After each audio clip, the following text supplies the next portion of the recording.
Josh Donaldson's going to win it. We kind of all know that. But if you really look at the numbers, you can make a very strong argument for Mike Trout. Yeah, who should win it? Let's not talk about who's going to win it. I think Mike Trout should win it. Now, again, you look at the numbers. Trout beats Donaldson at all the rate stats, average, on-base percentage, slugging.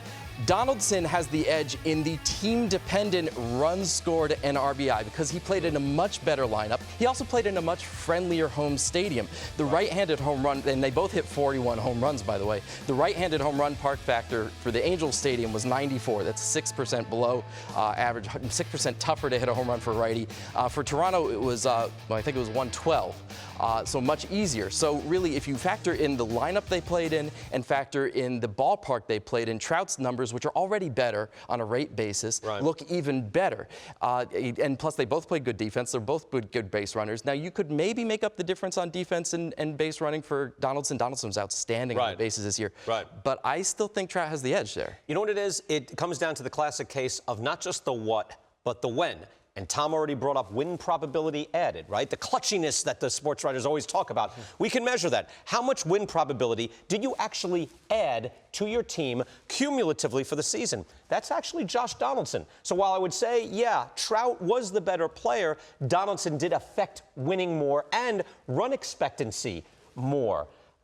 Those are not fair stats, but they did occur. I think so, but I think getting back to what Cliff said, it's about opportunities, too. Donaldson came to the plate with 76 more runners on base than Mike Trout. That's it right there. Mike Trout had career highs in slugging and total bases, and he's not going to win the MVP. I think he has the better numbers, actually. So you're going for best player regardless. You're going context neutral, not context dependent, then. Well, if we went with best player, it would be the Mike Trout Award. He'd win it every year. Well, that's it. No, if you think so. Sometimes people look for reasons not to give it to him. Which we should not do. No. But you're right. It's like the Michael Jordan thing, or Willie Mays went through the same thing. Where are you on that? Are you context neutral or context dependent? Again, I think it's the player, the value of the player and what he does. I'm context neutral. I think this should be Trout's 4th consecutive MVP. Who do you like in that, John? Well, I mean, I'd like to get all your categories and all the traditional categories, put them together, rank them, get a number, and then let your eyes do the deep. Why don't you get all the categories that we have, get the traditional 19th century categories, push them off the table, and then make a category out of that. Combine them both. I think Donaldson wins because in everything that you put together in a year.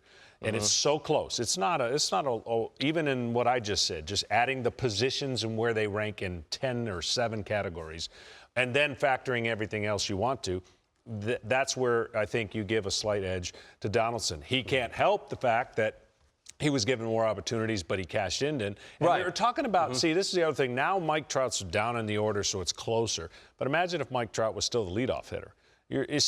That's where it gets a little bit more interesting because you're talking about 2 totally different roles. Right. And yet for him to hit 41 home runs, let's say out of the leadoff hitter, and play the defense that he does and impact his team, yeah, that's a tough call. But Donaldson did everything you could imagine, and then his team ultimately got in the postseason.